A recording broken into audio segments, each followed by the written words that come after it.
Mas. Masih ya? Yep.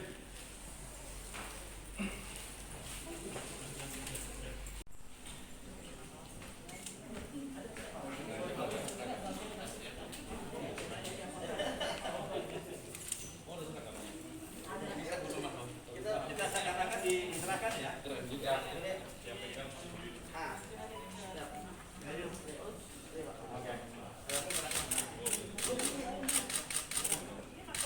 Udah, enggak.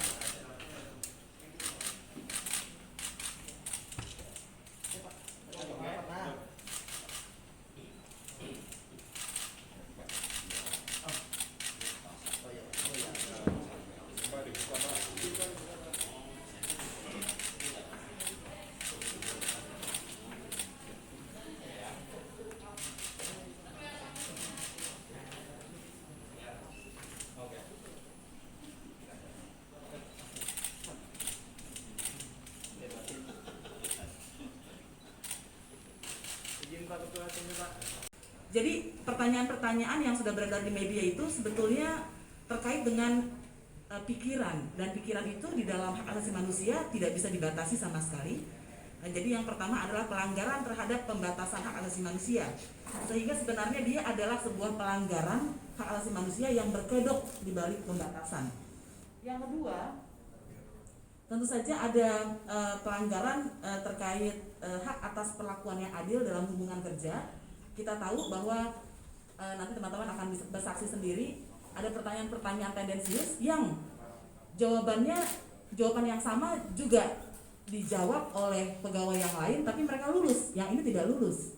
Jadi sebetulnya bukan, penilaiannya pasti bukan dari tes ini. Kemudian yang ketiga, juga ada pelanggaran terhadap berserikat, hak berserikat dan berkumpul. Kita tahu sejak 2019 atau sebelumnya teman-teman wadah pegawai ditarget, dan itu ramai sekali, salah satunya ketika ada revisi undang-undang KPK. Meskipun kemudian undang-undang KPK, revisi undang-undang KPK sebetulnya tidak ada tentang TWK, tapi ternyata nyaris seluruh pengurus KPK ini dinyatakan tidak lulus, terutama pegawai, terutama pengurus hariannya, ketua, wakil ketua, dan sekjen itu habis semua. Kemudian yang keempat, ada pelanggaran terhadap pembela HAM, ada Mas Novel di sini, dan beberapa tahun lalu Komnas HAM pernah memiliki laporan terkait penyiraman air keras kepada Bang Novel, dan di situ dinyatakan oleh Novel Baswedan adalah pembela HAM, seperti juga tadi sudah disampaikan oleh Mbak Sandra Moniaga.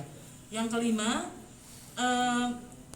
jadi ada pelanggaran terhadap hubungan yang adil di dalam pekerjaan. Mereka ini dihentikan, dinonaktifkan ya bahasanya ya, dinonaktifkan, tapi tidak jelas itu dasar hukumnya apa, hak yang kewajiban yang mengikutinya apa, dan lain-lain. Yang keenam, kemudian ada diskriminasi terhadap perempuan. Indonesia sudah meratifikasi konvensi penghapusan segala bentuk diskriminasi terhadap perempuan tahun 84. Juga ada perlindungan terhadap hak perempuan di dalam konstitusi, dan tentu saja banyak sekali pertanyaan-pertanyaan yang bersifat menjadi pelecehan seksual, dan ada pegawai KPK perempuan yang sampai menangis di dalam tes itu karena dikejar tentang persoalan-persoalan personal yang saya yakin teman-teman sudah tahu semua apa itu pertanyaan-pertanyaan personal itu, yang dan juga seksis dan bersifat diskriminatif. Yang kedua terakhir, sebetulnya ada stigma. Kita ingat tahu ada stigma tahun 65 yang parah sekali ya, atau di dalam masa Orde Baru ada stigma ekstrim kanan, ekstrim kiri, dan itu stigma itu bisa turun.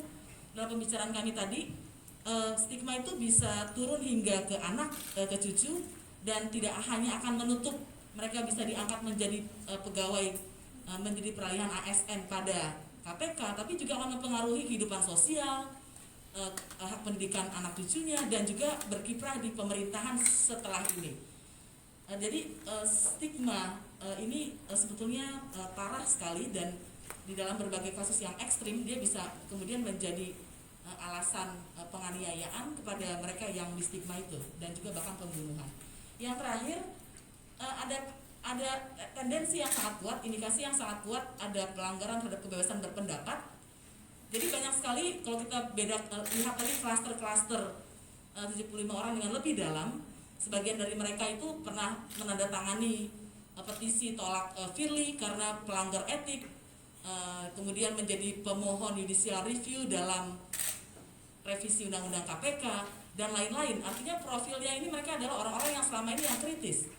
Dan kita sudah dengar sebetulnya dari misalnya Pak Janarto di berbagai kesempatan, etika untuk pegawai KPK ini berbeda. Yang utama bukan yang nurut kepada atasan, misalnya apalagi atasan yang korup, tapi keutamaan menjadi pegawai KPK adalah mampu memberantas korupsi dengan menjaga independensi. Karena itu perbedaan pendapat adalah hal yang biasa dan bahkan diperbolehkan di dalam kode etik. Dan tes TWK ini persis menyerang hal tersebut, dan karena itu ada kaitan erat dengan pelemahan pemberantasan korupsi. Itu saja dari saya, terima kasih, selamat siang.